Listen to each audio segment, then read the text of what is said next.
You've got big projects to tackle, but your day gets swallowed up by repetitive tasks and constant inquiries. It's hard to make progress when you're stuck putting out fires. That's where Element 451's AI assistants come in. Acting like an extra set of hands, you get your time back for the high-impact projects. Ready to reclaim your time? Visit element451.com/AI team to learn more.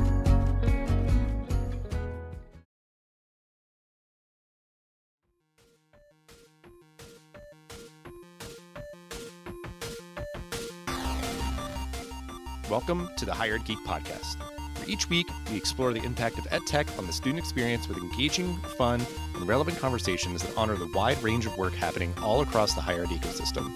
I'm your host, Dustin Ramsdell. I've been working in and around higher ed for the past decade, focused on student support and digital experiences. Join me every week for discussions with some of the best minds in education technology. The Hired Geek Podcast is a part of the Enrollify podcast network, a robust collection of shows designed to help higher education professionals like you grow. Explore our other shows at enrollify.org or check out some of my personal favorites linked in the show notes below.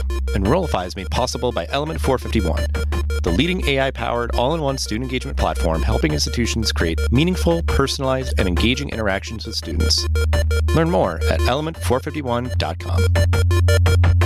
Welcome back, everyone, to another wonderful episode of the Hired Geek Podcast. We're joined today by somebody who has a very prestigious background as I've gotten to know them and look into them and research who they are and what they do as I prepared for this episode. So I'm just really excited to get to know our guest, Joel, and the work that he's doing with his team at Honor Education. It's all just going to be new to me. And again, it's always a treat to feel like naivete come back in and we're just like, please enlighten me and everything. Joel, if you want to introduce yourself briefly, give a brief overview of your background, which is super cool and unique, then we'll get into the rest of our conversation. Dustin, thank you for having me on the podcast. Joel Podolny. I began my career as an academic. I was a professor at the Stanford Business School for more than a decade, professor of organizational behavior and strategy. I then went to Harvard, had appointments in both the sociology department, which is what my PhD is in, as well as the business school. I was then dean of the Yale School of Management. After that, recruited by Steve Jobs to start Apple University at Apple. So I was founding dean and vice president there for more than a decade, and now I'm CEO of Honor Education. Apple University, and talking about like that work that you did there specifically at Apple University and how that kind of informs what you're doing now, because we use that as maybe a segue to getting into Honor Education. So Steve was very influenced by what happened to the Disney company when Walt died. With people walking around saying, what would Walt? He didn't want the same thing to happen with Apple. He was thinking about the next generation of leaders. And so what he wanted was a corporate university that would focus on really understanding and also challenging people around what's made Apple, whether or not what's made it in the past is going to continue to make it in the future. He wanted an educational experience that was one where people put as much into it as they got out of it. He wanted debate. He wanted dialogue. That for me, and I've been a case teacher. I had been a case teacher my whole life until then, a whole career until then. And so we very much aligned around that. And I had the privilege and the honor of reporting to him, reporting to Tim in that role for more than a decade. Just the idea of so many people, I think, have such high regard for what Apple is able to accomplish. And that idea of, I think, just working there on its own kind of merit would be an amazing opportunity. But that idea of that you would get something like that, of a really robust and just an opportunity to try to like crystallize the thinking and the philosophy and the principles and everything that made that company what it is. Because I think it's that idea of certainly that helps the people there to do a better job day to day, but also it's just for anybody in education, is just like education for its own sake is valuable. And whether you stay here or go on to do amazing things elsewhere, like if we can be a part of that journey, just seeing that more companies have invested in that, and even just education benefits in general and everything has been really refreshing and reassuring and just exciting to see. But with that experience and your pedigree through many universities and everything else, you're co-founder or CEO of Honor Education. Can you explain a little bit about the kind of impetus and the genesis of the idea and the work that Honor Education does? Yeah. So as I said, prior to Honor, my professional career and all the roles I had, I was a teacher and a case teacher in particular. And for me, there's really two key components to what makes for a great learning experience and what a teacher can contribute. The first is really the teacher's ability to read the room as they're teaching, to be able to tell what are people really motivated by and digging into, what are they confused by, what are the things that provoke diverse reactions. That sort of gets to the second thing. Part of it is reading the room, and part of it is what can you pull out of people. For me, transformational learning is really about that shared learning experience of people coming together with others with different backgrounds, different experiences, different perspectives, and then everybody walking out a little wiser, a little sharper, not just because of what the teacher had to say, but because of what all the shared reactions and observations were around that. And I was teaching at Apple when COVID hit, and obviously you can't get everybody into a room, so you can't read the room. And one of the things that is also true is somebody who's a reasonably good teacher, and I had many at Apple University who were better than reasonably good, who were great, but they can be reasonably good on Zoom too, but not nearly for the length of time. For me, what that ended up meaning was either we're going to really have to shrink the aspirations of Apple University in terms of the impact that we could have during COVID, or we needed to figure out how can you create great collective asynchronous engagement outside of the live sessions, which now are going to be shortened, in ways that are as impactful and compelling as what you can have in a live classroom. And I was teaching a class with somebody by the name of Greg Christie, who headed up Apple's human interface team for 15 years, Mac OS, iOS. It was Greg and his team. And he had retired from Apple in 2014, except for this class that he and I were teaching during COVID and online. And he started thinking about it like a designer. I started thinking about it like a teacher. What would it be to have a great software platform that would create great asynchronous engagement around all the materials that make up a class? And it was really out of that Honor was born that, let me pause there. Yeah. Because, I think that's like so many people's like founding journeys, I feel like, do start with that sort of like scratching your own itch, or you had that sort of like first-hand experience, and I think tragically it is what you're saying is like, oh man, do we need to shrink our aspirations here? Like, we need to like really get a level set expectations. And so that is the very unfortunate thing that does happen, is I guess we just can't do all the things that we could have done or would have done if we were in person or whatever else. And I've been in like a variety of different online learning experiences, and it does feel like that unfortunately is where a lot of institutions have settled. But I think just anybody who's spent any period of time online nowadays, there's so many great just like digital, social, community building experiences or different learning experiences that are just out there that aren't necessarily associated with an institution. And I think knowing that online learning and digital education and everything else is here to stay, there's definitely like a persistent demand for it. That was the sort of the genesis of honor education, and kind of how it positions itself sort of to augment what is happening, especially on that asynchronous side of students' learning experience. So that idea of those like social and emotional aspects of like teaching and learning, like you're saying, like reading the room and all that kind of stuff, like why is that so important from your experience that you've been in classrooms for so long, and all different kind of classrooms, whether they're at institutions or through Apple University and everything, but those social and emotional aspects of learning, from your perspective, why are they so important? A lot of this comes from my experience as a case teacher, but frankly, even before that, comes from my own learning experience, which is that I learned as much from how others in the classes that I was a part of, how they reacted, especially when it was different from how, I reacted to the same material, how they observed, how they thought through things, how they debated with an instructor on a point that they didn't agree with. All of that sharpened critical thinking, creative thinking, gives a sense of broader empathy, understanding. All of those things get lost, right, in this kind of hyper-personalized world that online education has moved to. And I'm honestly fearful that with the way I've started to see others moving in the use of AI, it's like going to become even hyper-personalized, because I'm just going to be sitting there with my own chatbot as opposed to really learning from others around the same material. And by the way, also learning how to contribute to their learning, which is also one of the only things that can happen in a really social setting of a learning experience.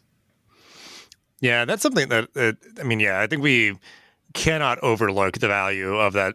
And on all fronts, I know, and just like I was looking through your website, it was refreshing, just really affirming that idea that it is like, it's student to teacher, and even just like between teachers, the idea of obviously in a very different sort of like environment and avenue, but the idea of those teachers lounge interactions or whatever else, like just the idea for people to, hey, this is what I'm encountering and this is what I'm thinking. It's not fully formed or whatever. And like kind of spaces that sort of encourage that. Cause I feel like those are absolutely like where kind of the magic happens is I'm trying to process an idea or I'm trying to challenge something and figuring out like how to do that. And just obviously then the insights that are gained from being like, hey, can you tell me more about this or why is this way? And then they tell you and you're like, oh my God, incredible. Thank you. Like I needed that, but also the ability to even engage in that dialogue. No, you're absolutely right. If you wanted to put it into a sentence, honors based on the simple notion that we learn better when we learn together. And as you point out, that applies not just to the students, but to the teachers. And so we are relentlessly focused on what can we do to put human connection at the center of digitally enhanced learning. And it is unfortunate that there's been such a focus with online learning around what can we do to just get more content to a given individual, as opposed to really thinking deeply about how can we leverage all that digital technology can offer, all that great design around that digital technology offer to activate and enhance the learning so that you're not anymore thinking about how well can we approximate that in-person learning experience, but how can we make it better? If you think about so many of the other realms in which a digital technology has come in, think about digital photography. We don't think anymore about how do we make it as good as film photography, right? We think about all the enhancements beyond that and the possibilities around how digital can actually enhance that collective learning experience. It's just such broad and fertile terrain. So, yeah. Yeah, and that's what I think are cresting down this sort of peak of like technology that has gotten in the way, and then we have such like amazing digital tools that can help close gaps and make things easier, and then get out of the way. The idea that you could have these really augmented learning experience, and whether it's a course that meets in person, and then you have this really robust LMS shell that has like all these sort of augmentations in it, or if it's like an entirely online course, so you're maybe leaning a little bit harder on that course experience in the learning management system. But the idea that you can see what other people are saying, read through it and follow their lead, or like jump in a little bit quicker than maybe you would if you were like in person. I guess it's just that what I'm feeling, and maybe you can briefly just follow up on this, is that idea of what you're working on and just what we're seeing. Certainly, like we would hope that we see so much of the value of higher ed being on like building that social capital, building your network and all that. So like the idea of the social emotional things being so important, we can use technology now to close those sort of like gaps with people connecting, sharing ideas. And do you just see that as maybe just a core point of what you're getting at, is that like we're at a different point than where we were 10 plus years ago in terms of like digital education, where we can get tools that like bring people together a little bit easier than they might have in the past?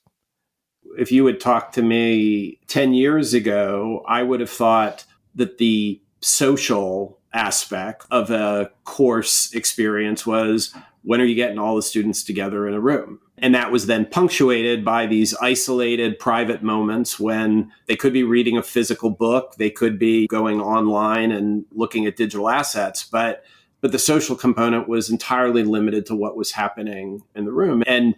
But again, this kind of forced experience of COVID, where you just aren't getting people into a room, not nearly for the length of time. And as you point out, ultimately, it doesn't really matter the modality. Is this in support of in-person or virtual? Synchronous experiences is entirely asynchronous. But there's now this opportunity for when each of us is on our own learning journey to be on it with others. Just to give one example, we've thought really hard on our around the highlighting experience. As I'm sure there's a lot of research on digital highlighting that it doesn't improve learning outcomes because it's too passive of an activity. So what the team has thought really hard about is how can you bring some intentionality to that? In fact, we talk about intentional highlighting, and the way to do that, especially with a mobile device, which for so many learners, that's the device they've got, especially those learners who are trying to balance learning with commitments to work and family. And so they don't have 3 hours at a library with a laptop. So with a few taps on a mobile device, being able to signal, do I find this interesting? Do I find it important? Is it unclear? I don't get it. Is it something I find debatable? Like I get it, but I still got questions because I don't agree with it. And if we can all share that experience asynchronously, and we can be aware of like where the energy of that broader group is, think about how then that transforms the experience when you actually do get to class. Instead of you wondering, did everybody think this? And you spend 15 or 20 minutes of the class wondering, did people respond the way I did or not? Or did I see what others saw? You know that going in. And the instructor knows that going in. And then those different reactions that people have, that actually then drives what the conversation is about. And so you even can then enhance that social and emotional connection that you get in class by virtue of that enhanced digital experience outside of class. I'm clearly like processing this as I'm like putting all this together, because I feel like this sort of like, learning side is definitely not as much of my kind of background and everything, but obviously it's the core student experience is like going there to engage in your academics and everything. And I think to me, it is just the idea that there's so much possibility. It's very exciting. And that I've been a pretty strong believer in remote work and also with like online education, is that you can try to get to a point of having the best of both worlds. Like that idea of that pre-work that people are doing, they bring that into that synchronous time, whether it's online or in person, like with their classmates. And I feel like you're able to just get off to so much of a running start with those kind of discussions, which like you're getting all these people together for an hour and a half or whatever. It's like the discussion is where more of like the magic is going to happen there versus just being like talked at for any period of time. I do want to have a little bit of a back and forth just to start to bring this home. Like all of what we talked about, all of the things that you're putting into the DNA of honor education, what you're kind of building for learners and for institutions, I'll break this apart to give each its due here, just to really summarize, like, how do you see learning experiences that are enhanced in the areas that we're talking about here, driving positive outcomes for students? What are they getting out of all of this? Because some of them might be like, oh, I don't know, everything was fine before, or this like feeling like different and foreign. But so like, what are those positive outcomes for students for something like this? Yeah, we, as I think you would expect any company, but we are surveying the students constantly. We've been in the market at this point for about a year. We're tracking to be at the stage where we can see real impact on learning outcomes. But in advance of that, we've been surveying over 90% of the faculty and the students who we survey say that the platform itself increases comprehension. And that, of course, makes sense. If I'm being drawn in through the energy of everybody else to what are they reacting to, how they see it, how could it not increase the comprehension? More than 3/4 of the students who are on the platform say it increases their sense of belonging. And his sense of belonging is so important to driving somebody's continued commitment to completing a class. You mentioned earlier the fact that so many non-traditional learners today, with the cost of education, with the way our lives are currently structured, so many are trying to weave their post-secondary education, whether or not that's as part of higher education or corporate learning, into their work lives, into their other commitments. Over half the learners on our platform are in honor learning 3 to 5 times a day. And we've designed it that way. It doesn't require somebody to go to a library for sort of 3 hours uninterrupted. We've designed it for people to get in and out quickly so they can very much weave that learning into their lives, regardless of what are those other additional commitments. And they're more prepared, they're more in touch, they're more connected when they actually arrive in class. than they would otherwise be. And just because I'm a teacher, let me point to what that then means for the teacher. What that means for the teacher is you switch from this, experience of I'm just going to put the course in, hope it works out, or I'll wait till I get to the end of the entire course and then I'll make adjustments for the next time I teach it. This allows for an agile course creation process, right? Where I can see for every learning asset, text, videos, images, you name it, how are people reacting? And I can either go in and add commentary. So if there's a lot that people was unclear on, I can go in and I can add my audio clip on top of that. Or I can adjust the content that I'm adding in based on how people are reacting. If there's a particular type of video, for example, that people gravitate towards, I can then adjust the course very much in real time to reflect that. You're thinking about what the learner experience is going to be in your courses, like it's got to be flexible. Like you said, obviously, like students are engaging with so much of their institution, what they're offering and their support resources and everything via mobile devices, whether that's a tablet or a smartphone. So the idea of just being conducive to that, conducive to more frequent, shorter sort of bursts of engagement of, okay, I'll watch a couple of videos or read a couple of things while I'm like commuting or a kid's napping or whatever else, like just those ideas of like fitting it in and then just being able to, like adapt based on what you're seeing the students like, okay, they're getting this concept or not this one. Learning management systems and just like that experience has become so commonplace and maybe just, again, that's stifling of expectations or whatever, but it's just like that has been like a long road that we've been on to just have that for pretty much every course, some sort of like digital version of it, whether it's fully online or in person or hybrid or what have you. But yeah, just thinking bigger, thinking differently, imagining more of what's possible there is just like... At Honor, we're big believers, right? Good enough is not good enough. People should absolutely expect more than that. Learning is such an important part of people's lives. And so the idea that we would accept that's good enough, it should be amazing. It should be memorable. And digital can enhance that.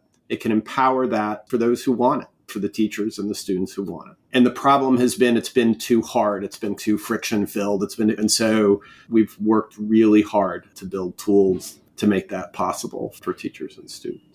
The institutional side is the idea of so much kind of consternation about the relevance or the value of the experience that you're getting from college, university, and the idea of thinking where it's, that idea of like the learning experience should be great, not just good enough. And like the idea of I'm putting all this money in and that I think students' expectations are understandably high and we should be meeting them as an institution and trying to make sure that we're making good on the promise and the sort of investment that they're making and everything. And that idea, like you're saying, of like the sense of belonging and those other things that you're starting to glean, that's obviously, I think, very motivating, I would imagine, for every hired leader is just having those better outcomes and greater retention and just satisfaction and good word of mouth and all that kind of stuff. So I guess any anecdotes or reflections on that of just obviously like how all these things we're talking about help serve the institution's goals as well.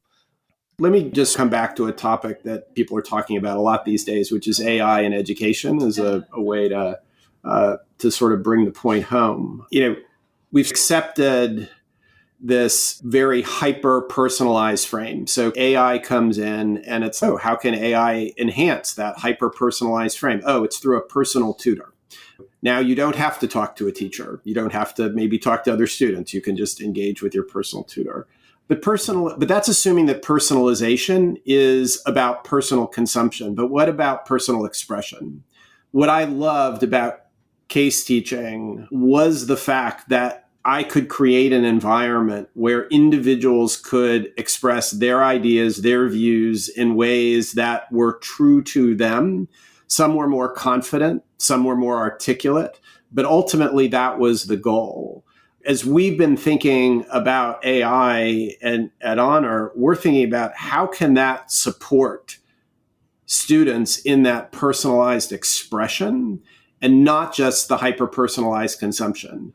So imagine as you're about to share your reaction, you get feedback. That's great. That's, what you want to say. But here's a way you could word that would, for those who disagree, have another view, it would be more persuasive to them.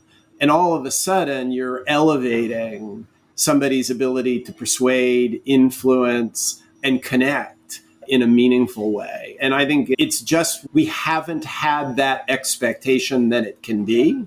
And because we haven't had that expectation, our expectations go in another direction. Yeah, I think AI at this point can be an amazing like assistant, supplement, sort of support or nudge and all those sort of things. And I think that like somebody who like AI is this sort of virtual kind of coach in the sense of like, giving you some cues or some things to consider. And you might be like, nope, I'm good. I don't like, I'm not going to take your suggestion. That's obviously autocomplete stuff and everything that we've come. That's like very simple AI kind of things. Oh, I think this is what you're trying to say. And so you have sort of the power to take their suggestion or not. But yeah, and I think that's a smart way to go about it. I like that. And I appreciate what you're doing to reimagine kind of what a great learning experience could look like. We're in, I think, just turbulent waters, a stormy climate here, but obviously there are a lot of great opportunities, a lot of great possibilities that are being enabled through great digital tools and everything. So we'll have ways to connect with you and Honor in the description for the episodes. Yeah, just really appreciate you coming on the show and the work that you and your team are doing to reimagine the great learning experiences and everything and trying to help drive these conversations forward. So I really appreciated this. Thank you.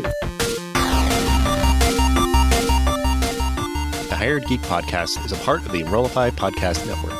If you like this podcast, chances you'll like all the other Enrollify shows too.